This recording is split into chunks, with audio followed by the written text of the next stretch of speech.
I have the honor to welcome to the United Nations His Excellency Donald Trump, President of the United States of America, and to invite him to address the Assembly. You have the floor, sir.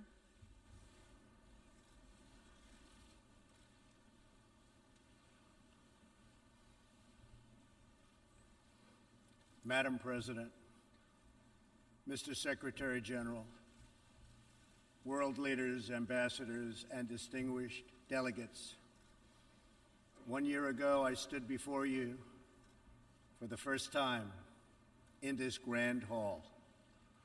I addressed the threats facing our world, and I presented a vision to achieve a brighter future for all of humanity. Today I stand before the United Nations General Assembly to share the extraordinary progress we've made.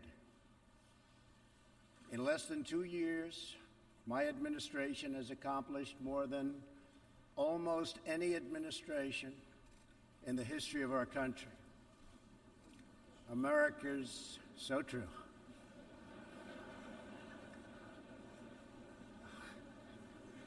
Didn't expect that reaction, but that's okay.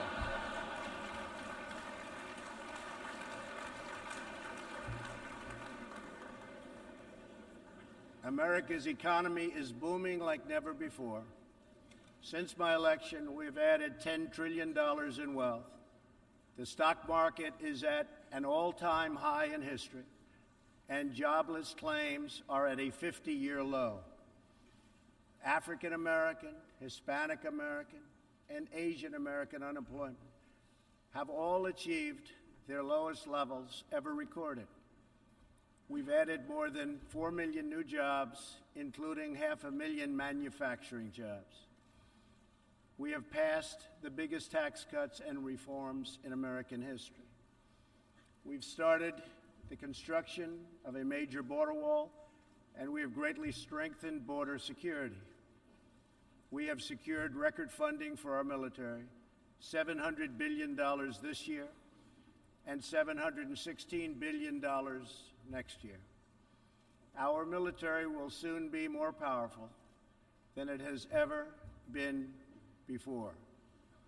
In other words, the United States is stronger, safer, and a richer country than it was when I assumed office less than 2 years ago. We are standing up for America and for the American people, and we are also standing up for the world. This is great news for our citizens and for peace-loving people everywhere. We believe that when nations respect the rights of their neighbors and defend the interests of their people, they can better work together to secure the blessings of safety, prosperity, and peace. Each of us here today is the emissary of a distinct culture, a rich history, and a people bound together by ties of memory, tradition, and the values that make our homelands like nowhere else on earth. That is why America will always choose independence and cooperation over global governance, control, and domination. I honor the right of every nation in this room to pursue its own customs, beliefs, and traditions. The United States will not tell you how to live or work or worship. We only ask that you honor our sovereignty in return. From Warsaw to Brussels to Tokyo to Singapore, it has been my highest honor to represent the United States abroad.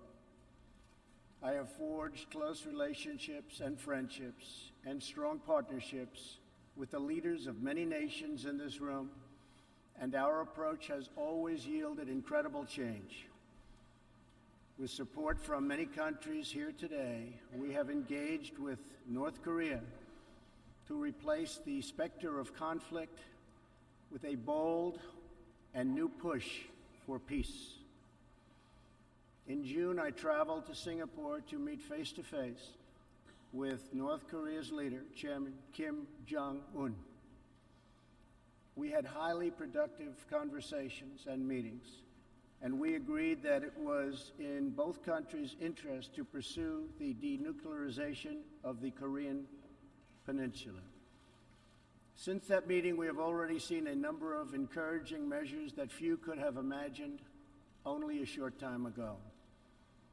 The missiles and rockets are no longer flying in every direction. Nuclear testing has stopped. Some military facilities are already being dismantled. Our hostages have been released, and as promised, the remains of our fallen heroes are being returned home to lay at rest in American soil. I would like to thank Chairman Kim for his courage and for the steps he has taken, though much work remains to be done. The sanctions will stay in place until denuclearization occurs.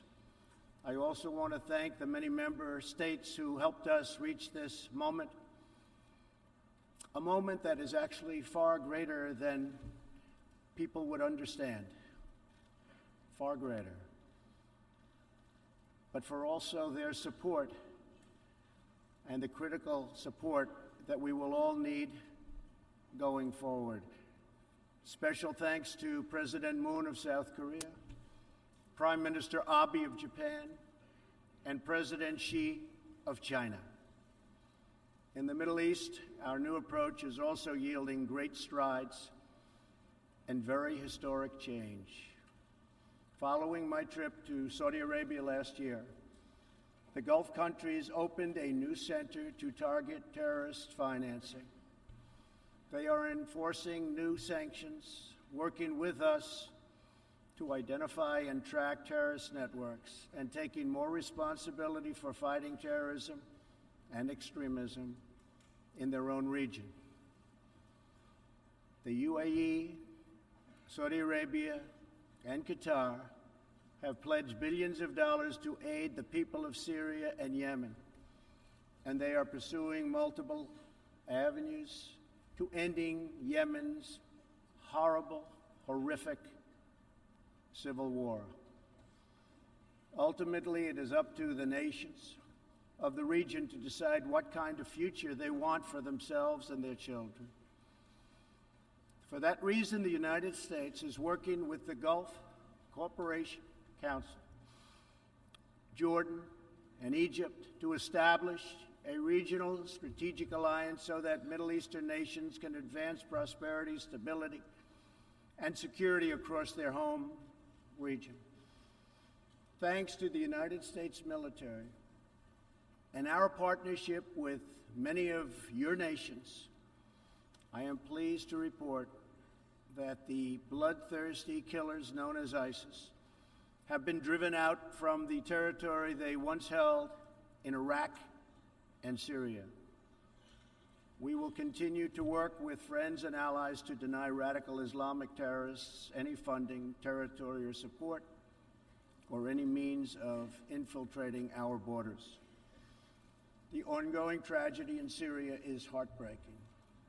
Our shared goals must be the de-escalation of military conflict, along with a political solution that honors the will of the Syrian people. In this vein, we urge the United Nations-led peace process be reinvigorated. But rest assured, the United States will respond if chemical weapons are deployed by the Assad regime. I commend the people of Jordan and other neighboring countries for hosting refugees from this very brutal civil war. As we see in Jordan, the most compassionate policy is to place refugees as close to their homes as possible, to ease their eventual return to be part of the rebuilding process. This approach also stretches finite resources to help far more people, increasing the impact of every dollar spent. Every solution to the humanitarian crisis in Syria must also include a strategy to address the brutal regime that has fueled and financed it, the corrupt dictatorship in Iran. Iran's leaders sow chaos, death, and destruction. They do not respect their neighbors or borders or the sovereign rights of nations. Instead, Iran's leaders plunder the nation's resources to enrich themselves and to spread mayhem across the Middle East and far beyond. The Iranian people are rightly outraged that their leaders have embezzled billions of dollars from Iran's treasury, seized valuable portions of the economy, and looted the people's religious endowments, all to line their own pockets and send their proxies to wage war. Not good. Iran's neighbors have paid a heavy toll for the region's agenda of aggression and expansion. That is why so many countries in the Middle East strongly supported my decision to withdraw the United States from the horrible 2015 Iran nuclear deal and reimpose nuclear sanctions. The Iran deal was a windfall for Iran's leaders. In the years since the deal was reached, Iran's military budget grew nearly 40%. The dictatorship used the funds to build nuclear-capable missiles, increase internal repression, finance terrorism, and fund havoc and slaughter in Syria and Yemen. The United States has launched a campaign of economic pressure to deny the regime the funds it needs to advance its bloody agenda. Last month, we began reimposing hard-hitting nuclear sanctions that have been lifted under the Iran deal. Additional sanctions will resume November 5th, and more will follow. And we are working with countries that import Iranian crude oil to cut their purchases substantially. We cannot allow the world's leading sponsor of terrorism to possess the planet's most dangerous weapons. We cannot allow a regime that chants death to America and that threatens Israel with annihilation to possess the means to deliver a nuclear warhead to any city on earth. Just can't do it. We ask all nations to isolate Iran's regime as long as its aggression continues. And we ask all nations to support Iran's people as they struggle to reclaim their religious and righteous destiny. This year, we also took another significant step forward in the Middle East in recognition of every sovereign state to determine its own capital. I moved the U.S. Embassy in Israel to Jerusalem. The United States is committed to a future of peace and stability in the region, including peace between the Israelis and the Palestinians. That aim is advanced, not harmed, by acknowledging the obvious facts. America's policy of principled realism means we will not be held hostage to old dogmas, discredited ideologies, and so-called experts who have been proven wrong over the years, time and time again.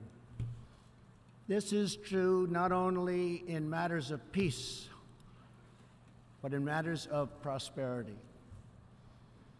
We believe that trade must be fair and reciprocal. The United States will not be taken advantage of any longer. For decades, the United States opened its economy, the largest by far on earth, with few conditions. We allowed foreign goods from all over the world to flow freely across our borders. Yet, other countries did not grant us fair and reciprocal access to their markets in return. Even worse, some countries abused their openness to dump their products, subsidize their goods, target our industries, and manipulate their currencies to gain unfair advantage over our country. As a result, our trade deficit ballooned to nearly $800 billion a year. For this reason, we are systematically renegotiating broken and bad trade deals. Last month, we announced a groundbreaking U.S.-Mexico trade agreement. And just yesterday, I stood with President Moon to announce the successful completion of the brand new U.S.-Korea trade deal. And this is just the beginning. Many nations in this hall will agree that the world trading system is in dire need of change. For example, countries were admitted to the World Trade Organization that violate every single principle on which the organization is based. While the United States and many other nations play by the rules, these countries use government-run industrial planning and state-owned enterprises to rig the system in their favor. They engage in relentless product dumping, forced technology transfer, and the theft of intellectual property. The United States lost over 3 million manufacturing jobs, nearly a quarter of all steel jobs, and 60,000 factories after China joined the WTO. And we have racked up $13 trillion in trade deficits over the last 2 decades. But those days are over. We will no longer tolerate such abuse. We will not allow our workers to be victimized, our companies to be cheated, and our wealth to be plundered and transferred. America will never apologize for protecting its citizens. The United States has just announced tariffs on another $200 billion in Chinese-made goods, for a total so far of $250 billion. I have great respect and affection for my friend, President Xi, but I have made clear our trade imbalance is just not acceptable. China's market distortions and the way they deal cannot be tolerated. As my administration has demonstrated, America will always act in our national interests. I spoke before this body last year and warned that the UN Human Rights Council had become a grave embarrassment to this institution, shielding egregious human rights abusers while bashing America and its many friends.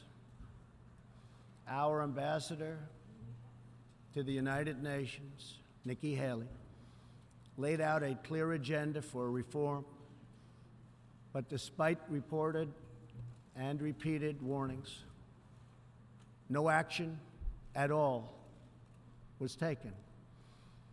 So the United States took the only responsible course.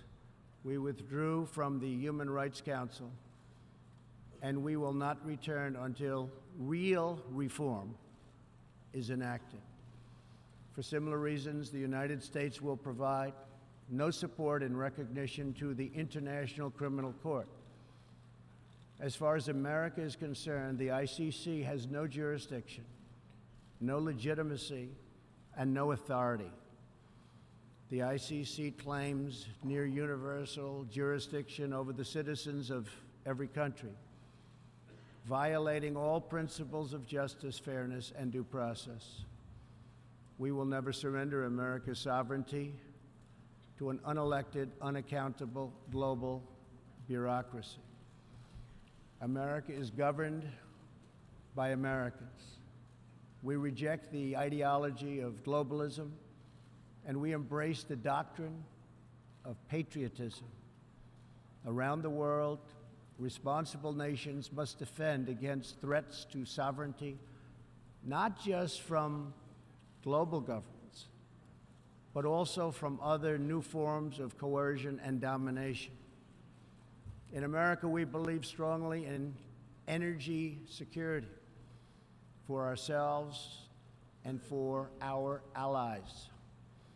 We have become the largest energy producer anywhere on the face of the earth. The United States stands ready to export our abundant, affordable supply of oil, clean coal, and natural gas. OPEC and OPEC nations are, as usual, ripping off the rest of the world. And I don't like it. Nobody should like it. We defend many of these nations for nothing, and then they take advantage of us by giving us high oil prices. Not good. We want them to stop raising prices. We want them to start lowering prices, and they must contribute substantially to military protection from now on. We are not going to put up with it, these horrible prices, much longer. Reliance on a single foreign supplier can leave a nation vulnerable to extortion and intimidation. That is why we congratulate European states such as Poland for leading the construction of a Baltic pipeline so that nations are not dependent on Russia to meet their energy needs. Germany will become totally dependent on Russian energy if it does not immediately change course. Here in the Western Hemisphere, we are committed to maintaining our independence from the encroachment of expansionist foreign powers. It has been the formal policy of our country since President Monroe that we reject the interference of foreign nations in this hemisphere and in our own affairs. The United States has recently strengthened our laws to better screen foreign investments in our country for national security threats. And we welcome cooperation with countries in this region and around the world that wish to do the same. You need to do it for your own protection. The United States is also working with partners in Latin America to confront threats to sovereignty from uncontrolled migration. Tolerance for human struggling and human smuggling and trafficking is not humane. It's a horrible thing that's going on at levels that nobody has ever seen before. It's very, very cruel. Illegal immigration funds criminal networks, ruthless gangs, and the flow of deadly drugs. Illegal immigration exploits vulnerable populations, hurts hardworking citizens, and has produced a vicious cycle of crime, violence, and poverty. Only by upholding national borders, destroying criminal gangs, can we break this cycle and establish a real foundation for prosperity. We recognize the right of every nation in this room to set its own immigration policy in accordance with its national interests, just as we ask other countries to respect our own right to do the same, which we are doing. That is one reason the United States will not participate in the new global compact on migration. Migration should not be governed by an international body unaccountable to our own citizens. Ultimately, the only long-term solution to the migration crisis is to help people build more hopeful futures in their home countries. Make their countries great again. Currently, we are witnessing a human tragedy, as an example, in Venezuela. More than 2 million people have fled the anguish inflicted by the socialist Maduro regime and its Cuban sponsors. Not long ago, Venezuela was one of the richest countries on earth. Today, socialism has bankrupted the oil-rich nation and driven its people into abject poverty. Virtually everywhere socialism or communism has been tried, it has produced suffering, corruption, and decay. Socialism's thirst for power leads to expansion, incursion, and oppression. All nations of the world should resist socialism and the misery that it brings to everyone. In that spirit, we ask the nations gathered here to join us in calling for the restoration of democracy in Venezuela. Today, we are announcing additional sanctions against the repressive regime, targeting Maduro's inner circle and close advisors. We are grateful for all of the work the United Nations does around the world to help people build better lives for themselves and their families. The United States is the world's largest giver in the world by far of foreign aid, but few give anything to us. That is why we are taking a hard look at U.S. foreign assistance. That will be headed up by Secretary of State Mike Pompeo. We will examine what is working, what is not working, and whether the countries who receive our dollars and our protection also have our interests at heart. Moving forward, we are only going to give foreign aid to those who respect us and, frankly, are our friends. And we expect other countries to pay their fair share for the cost of their defense. The United States is committed to making the United Nations more effective and accountable. I have said many times that the United Nations has unlimited potential. As part of our reform effort, I have told our negotiators that the United States will not pay more than 25% of the UN peacekeeping budget. This will encourage other countries to step up, get involved, and also share in this very large burden. And we are working to shift more of our funding from assessed contributions to voluntary, so that we can target American resources to the programs with the best record of success. Only when each of us does our part and contributes our share can we realize the UN's highest aspirations. We must pursue peace without fear, hope without despair, and security without apology. Looking around this hall, where so much history has transpired, we think of the many before us who have come here to address the challenges of their nations and of their times. And our thoughts turn to the same question that ran through all their speeches and resolutions, through every word and every hope. It is the question of what kind of world will we leave for our children, and what kind of nations they will inherit. The dreams that fill this hall today are as diverse as the people who have stood at this podium, and as varied as the countries represented right here in this body are, it really is something.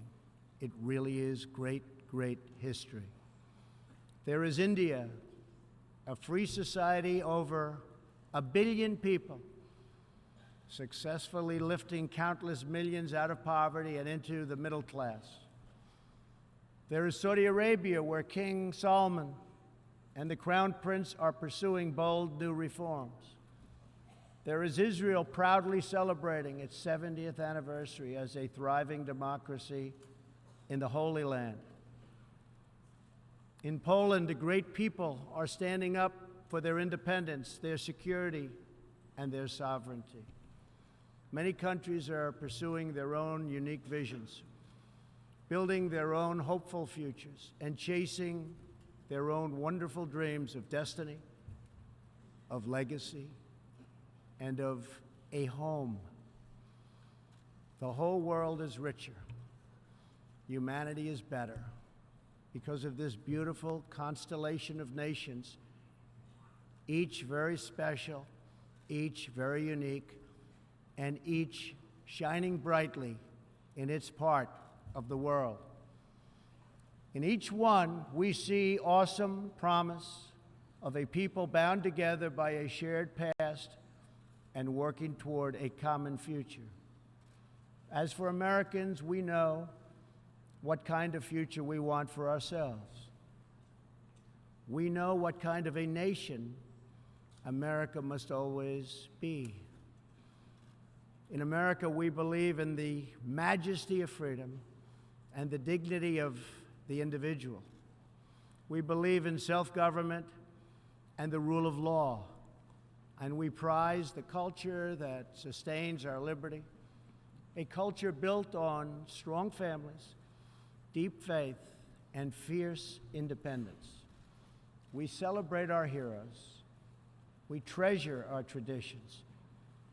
And above all, we love our country. Inside everyone in this great chamber today, and everyone listening all around the globe, there is the heart of a patriot that feels the same powerful love for your nation, the same intense loyalty to your homeland, the passion that burns in the hearts of patriots and the souls of nations has inspired reform and revolution, sacrifice and selflessness, scientific breakthroughs, and magnificent works of art. Our task is not to erase it, but to embrace it, to build with it, to draw on its ancient wisdom, and to find within it the will to make our nations greater, our region safer, and the world better. To unleash this incredible potential in our people, we must defend the foundations that make it all possible. Sovereign and independent nations are the only vehicle where freedom has ever survived, democracy has ever endured, or peace has ever prospered. And so we must protect our sovereignty and our cherished independence above all. When we do, we will find new avenues for cooperation unfolding before us. We will find new passion for peacemaking rising within us. We will find new purpose, new resolve, and new spirit flourishing all around us, and making this a more beautiful world in which to live. So together, let us choose a future of patriotism, prosperity, and pride. Let us choose peace and freedom over domination and defeat. And let us come here to this place to stand for our people and their nations, forever strong, forever sovereign, forever just, and forever, thankful for the grace and the goodness and the glory of God. Thank you, God bless you, and God bless the nations of the world. Thank you very much. Thank you. On behalf of the General Assembly, I wish to thank the President of the United States of America for the statement just made. May I request representatives to remain seated while we greet the President, after which the meeting will stand suspended for 5 minutes before resuming to hear the next speaker.